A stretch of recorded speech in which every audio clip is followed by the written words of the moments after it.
الحمد لولی والصلاة والسلام علی نبی وعلی آلہ واصحابہ المتعدبین بآداب ما بعد فاعوذ باللہ من الشیطان الرجیم بسم اللہ الرحمن الرحیم۔ آج کا درس ہمارا سورہ انعام سے متعلقہ ہے۔ سورہ انعام قرآن مجید کی چھٹی سورت ہے۔ اس سورت کی آیات 165 اور اس کے رکوع 20 ہیں۔ سب سے پہلے بات ہو جائے سورہ انعام کے فضائل کے حوالے سے تو حضرت عبداللہ بن عباس رضی اللہ تعالیٰ عنہ فرماتے ہیں سورت انعام وہ سورت ہے جس کی چند آیات کے علاوہ تمام کی تمام سورت ایک ہی دفعہ میں نازل ہوئی اور مکہ مکرمہ میں نازل ہوئی، تو یہ مکی سورت ہے۔ تو قرآن پاک کے نزول کی ترتیب تو یہ تھی، کبھی چند آیات نازل ہو جاتی، کبھی ایک رکوع نازل ہو جاتا، کبھی ایک چھوٹی سورت نازل ہو جاتی، لیکن سب سے بڑی وحی اگر کہا جائے، سب سے لمبی سورت جو یک بارگی نازل ہوئی تو وہ سورہ انعام ہے۔ جب یہ سورت نازل ہوئی تو حضرت جبرائیل علیہ السلام جن کے ذمے اللہ کا پیغام اور قرآن کو نبی کریم صلی اللہ علیہ وآلہ وسلم تک پہنچانا تھا تو آپ پہنچاتے تھے، لیکن جب سورت انعام نازل ہوئی تو حضرت جبرائیل علیہ السلام کے ساتھ حضرت عبداللہ بن عباس رضی اللہ تعالیٰ عنہ کی روایت کے مطابق 70,000 فرشتے تھے۔ 70,000 فرشتوں کے جلو میں حضرت جبرائیل علیہ السلام نبی کریم صلی اللہ علیہ وآلہ وسلم کے پاس تشریف لائے، اور وہ تمام کے تمام فرشتے اللہ رب العزت کی تسبیح بیان کر رہے تھے، اللہ رب العزت کی تعریف بیان فرما رہے تھے۔ اس صورت مبارکہ کے اندر بنیادی طور پر توحید کے اصول اور ان کے قواعد کو بیان کیا گیا ہے۔ جس طرح قرآن پاک کی اس سے پہلے ہم نے جتنی صورتوں کے بارے میں ذکر کیا ان کے مرکزی مضامین وہ توحید ہی تھے، تو اسی طرح سورت انعام کا جو مرکزی مضمون ہے وہ توحید، رسالت، آخرت اور معاشرتی زندگی کے احکام ہے کہ ہم نے دنیا میں زندگی کیسے گزارنی ہے۔ تو سب سے پہلے توحید پہ بات کرتے ہیں۔ اللہ رب العزت نے کم و بیش 1,24,000 انبیاء اکرام علیہم السلام و تسلیمات کو دنیا میں بھیجا۔ تمام انبیاء اکرام علیہم السلام و تسلیمات کا جو مشترکہ مشن تھا، جو مشترکہ مقصد تھا، وہ توحید کو بیان کرنا تھا، توحید کا پیغام لوگوں تک پہنچانا تھا۔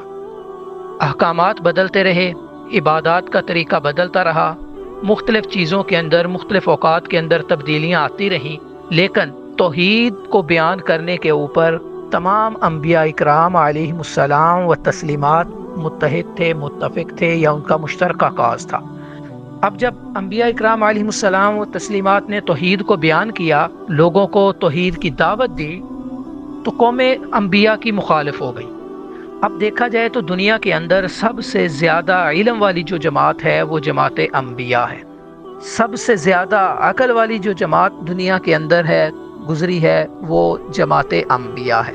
علم میں بھی سب سے اعلیٰ، عقل میں بھی سب سے اعلیٰ، عمل میں بھی سب سے بالا، اور کردار میں بھی سب سے نمایاں۔ نہ ان کے کردار پہ کوئی سوال اٹھا سکتا ہے، نہ ان کے عمل میں کوئی کجی تلاش کر سکتا ہے۔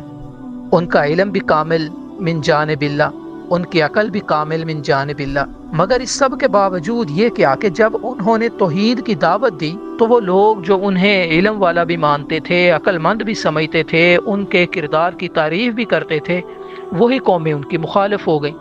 تو یہاں یہ بات ہمیں سمجھ لینی چاہیے، توحید کو بیان کرنا دنیا کا سب سے مشکل کام ہے، کیونکہ توحید کو بیان کرنے پہ جب انبیاء اکرام علیہم السلام و تسلیمات نے اتنے مصائب برداشت کیے، کبھی ان کو گھروں سے نکالا گیا، کبھی انہیں سولی پہ چڑھایا گیا، کبھی انہیں آروں سے چیرا گیا، کبھی ان کو پتھر مارے گئے، تو طرح طرح کی مشکلات اور طرح طرح کے مصائب میں سے گزرنا پڑا، تو یہ رہتی دنیا تک جب بھی توحید بیان کی جائے گی تو اس کی مخالفت ہوگی۔ تو یہ شیطان کا مقصد ہی توحید سے بغاوت کروانا ہے۔ تو اس سورہ مبارکہ کے اندر بھی توحید کو بیان کیا گیا ہے۔ اس سورہ مبارکہ کے بارے میں نبی کریم صلی اللہ علیہ وآلہ وسلم نے فرمایا، جس نے قرآن کریم کی پہلی 7 صورتیں پا لیں، مطلب کہ پہلی 7 صورتیں سیکھ لیں، ان کو سمجھ لیا، ان کو اپنی عملی زندگی میں لے آیا، تو فرمایا وہ ایک بہت بڑا عالم ہے۔ انہی 7 صورتوں میں سے ایک صورت سورہ انعام ہے جو 6 نمبر پہ ہے۔ ان 7 صورتوں کی ترتیب سورہ فاتحہ، سورہ بقرہ، سورہ آل عمران، سورہ نساء، سورہ مائدہ، سورہ انعام اور سورہ اعراف۔ تو جس شخص نے ان 7 صورتوں کو یاد کر لیا، ان کو سمجھ لیا، تو فرمایا وہ بہت بڑا عالم ہے۔ اب اس کے بعد آتے ہیں اس صورت میں بیان کردہ مضامین کی طرف۔ سورہ انعام یہ انعام کی جمع ہے، انعام جس کا مطلب ہوتا ہے مویشی، تو اس کا مطلب ہوا جانور۔ چونکہ اس سورہ مبارکہ میں انعام کا لفظ آیا ہے تو اسی مناسبت سے اس سورہ مبارکہ کا نام سورہ انعام رکھا گیا۔ اس سورہ مبارکہ میں اسلام کے بنیادی عقائد کا ذکر کیا گیا، مشرکین کے اعتراضات کا جواب دیا گیا، مشرکین کو کائنات میں غور و فکر کرنے کی دعوت دی گئی۔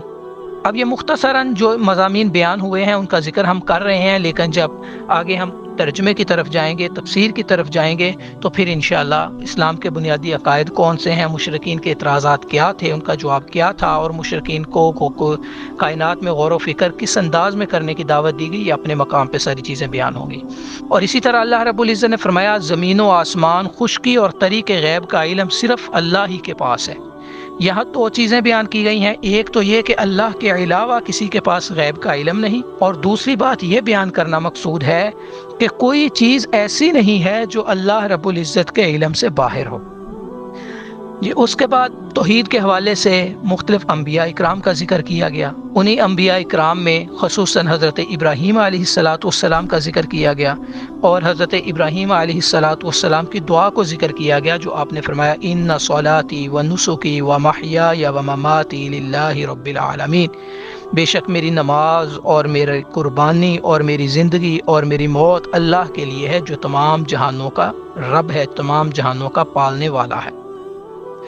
اب مشرکین کو جب نبی کریم صلی اللہ علیہ وسلم توحید کی دعوت دیتے تو وہ اس دعوت سے اعراض کرتے تھے، مانتے نہیں تھے، مختلف قسم کے ہیلے بہانے کرتے تھے۔ تو نبی کریم صلی اللہ علیہ وآلہ وسلم کو اللہ رب العزت نے سورہ مبارکہ میں حکم دیا کہ آپ کے ذمہ پیغام کو پہنچا دینا ہے، آپ بات ان تک پہنچا دیں۔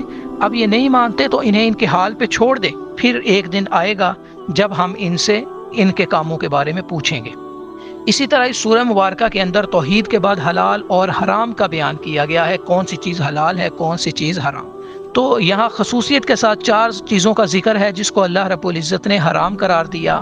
ان میں مردار ہے، خون ہے، خنزیر کا گوشت ہے، اور اللہ کے علاوہ کسی کے نام پر کیا ہوا ذبیحہ ہے۔ ان چیزوں کے بیان کرنے کا مقصد یہ تھا کہ نبی کریم صلی اللہ علیہ وسلم کے دور میں جو مشرکین مکہ تھے، انہوں نے اپنی ہی طرف سے کچھ جانوروں کو حلال کر لیا تھا کہ یہ جانور حلال ہیں، اور کچھ جانوروں کے بارے میں ان کا یہ عقیدہ تھا کہ یہ جانور حرام ہیں۔ پھر اس سے زیادہ مضحکہ خیز بات یہ کہ ان لوگوں نے یہ بھی ایک تصور بنا لیا تھا، ایک خیال بنا لیا تھا کہ فلاں فلاں جانور جو ہیں وہ صرف مردوں کے لیے ہیں، اور فلاں فلاں اور جانور جو ہیں وہ صرف عورتوں کے لیے ہیں، یعنی ان جانوروں کا دودھ صرف عورتیں استعمال کر سکتی ہیں، ان جانوروں کا گوشت صرف عورتیں کھا سکتی ہیں، اور فلاں جانوروں کا گوشت صرف مردوں کے لیے ہے، عورتیں اس کو استعمال نہیں کر سکتی۔ تو اس طرح کی مختلف چیزیں پائی جاتی تھیں۔ اور پھر جانوروں کے بارے میں ایک ان کا یہ بھی تھا، جانوروں میں انہوں نے بتوں کا حصہ رکھا ہوا تھا، یہ جانور فلاں بت کے نام کا ہے، یہ جانور فلاں بت کے نام کا ہے، اس جانور میں سے اتنا حصہ جو ہے وہ فلاں بت کو دیا جائے گا۔ تو اللہ تعالیٰ نے فرمایا کسی چیز کو حلال کرنا یا کسی چیز کو حرام کرنا یہ صرف اور صرف اللہ رب العزت کے اختیار میں ہے، اللہ کے علاوہ کسی کے اختیار میں نہیں ہے۔ کوئی بھی ان چیزوں کو حلال یا حرام نہیں کر سکتا۔ حلت اور حرمت تبھی ثابت ہوگی جب اللہ رب العزت کا حکم وہاں پہ موجود ہوگا۔ پھر اس کے بعد والدین کے ساتھ حسن سلوک کا ذکر ہے، یہ بھی اہم چیز ہے کہ والدین کے ساتھ حسن سلوک کا ذکر اللہ رب العزت نے جگہ جگہ پہ فرمایا۔ یہاں یہ ایک بات سمجھنے کی ضرورت ہے جو ہمارے ہاں آج کے دور کے اندر ایک غلط فہمی پھیلائی جا رہی ہے۔ آج کل میڈیا کے اوپر، سوشل میڈیا کے اوپر سو کالز اسکالرز جو ہیں وہ ایک بات کرتے ہیں کہ دیکھیں بھائی یہ جو بات کہی جاتی ہے کہ ماں کے قدموں تلے جنت ہے، یہ بات درست نہیں ہے، یہ مولویوں کی بنائی ہوئی بات ہے۔ بھائی کیوں؟ کہتے ہیں کہ دیکھیں اب اگر ماں کے قدموں کے نیچے جنت ہے تو جو ماں مسلمان ہی نہیں ہے اس ماں کے قدموں کے نیچے جنت کیسے ہو سکتی ہے؟ بظاہر دیکھنے میں بڑا زبردست اعتراض ہے کہ واقعی جو خود مسلمان نہیں ہے تو اس کے قدموں میں جنت کیسے ہو سکتی ہے؟ تو یہاں یاد رکھیں اللہ رب العزت نے جو ہمیں شریعت دی ہے، نبی کریم صلی اللہ علیہ وسلم نے جو ہمیں رستہ دیا ہے، اس میں یہی کہا گیا ہے کہ ماں کے قدموں تلے جنت ہے، لیکن ماں کے قدموں تلے جنت اولاد کی جنت ہے، ماں کی جنت نہیں ہے۔ اگر اولاد ماں کی فرما بردار ہوگی، ماں کا کہنا ماننے والی ہوگی، قدموں تلے جنت رکھنے کا مطلب یہی ہے کہ ان کی فرما بردار ہو، ان کا کہنا ماننے والی ہو، ان کے ساتھ حسن سلوک کرنے والی ہو، ان کے احکامات کی بجا آوری کرنے والی ہو، ان کی حکم عدولی سے باز رہنے والی ہو۔ تو یہ ساری چیزیں اگر ہوں گی تو پھر اس اولاد کے لیے جنت ہے۔ اگر والدین کو ناراض کر دیا تو پھر جنت کا حصول ناممکن ہے۔ تو یہ بات یہاں پہ ذہن رکھنی چاہیے کہ یہ جو اولاد کے لیے جنت ماں کے قدموں میں ہے، یہ اولاد کی جنت ہے، چاہے ماں غیر مسلم ہی کیوں نہ ہو، کیونکہ نبی کریم صلی اللہ علیہ وسلم نے فرمایا اپنے والدین کے ساتھ حسن سلوک کرو، خواہ وہ غیر مسلم ہی کیوں نہ ہو۔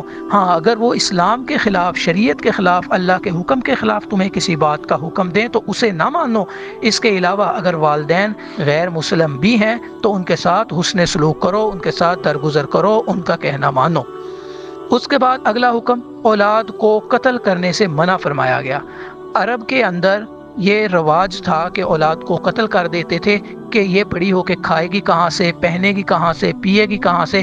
تو آج کے دور کے اندر اگر ہم دیکھیں تو یہ باتیں ہمارے معاشرے میں بھی پائی جاتی ہیں۔ ہم اولاد کے رزق کے بارے میں، اولاد کے مستقبل کے بارے میں بڑے پریشان رہتے ہیں۔ تو اللہ رب العزت نے فرمایا، اللہ رب العزت نے جس کو پیدا کیا اس کے پیدا ہونے سے پہلے اس کے رزق کا فیصلہ بھی فرما دیا، یہ تمہارے ذمہ نہیں ہے ان کے بارے میں پریشان ہونا۔ اور فرمایا وَلَا تَقْتُلُوا أَوْلَادَكُمْ خَشْيَةَ أَمْلَاقٍ، کہ رزق کے خوف سے اپنی اولاد کو قتل نہ کرو۔ اس کے بعد یتیموں کے ساتھ حسن سلوک کا حکم فرمایا گیا۔ اس کے بعد معاشرے کے اندر عدل اور انصاف کا حکم فرمایا گیا۔ تو یہ مختصراً ان چیزوں کو بیان کیا گیا ہے۔ باقی جب ہمارے ترجمے کے سیشن شروع ہوگا تو اس میں انشاءاللہ ہر آیت کے بعد اس کی تفصیل اور اس میں سے اخذ ہونے والے مسائل کا ذکر کیا جائے گا۔ سبحانک اللہم و بحمدک، اشہد ان لا الہ الا انت، استغفرک و اتوب الیک۔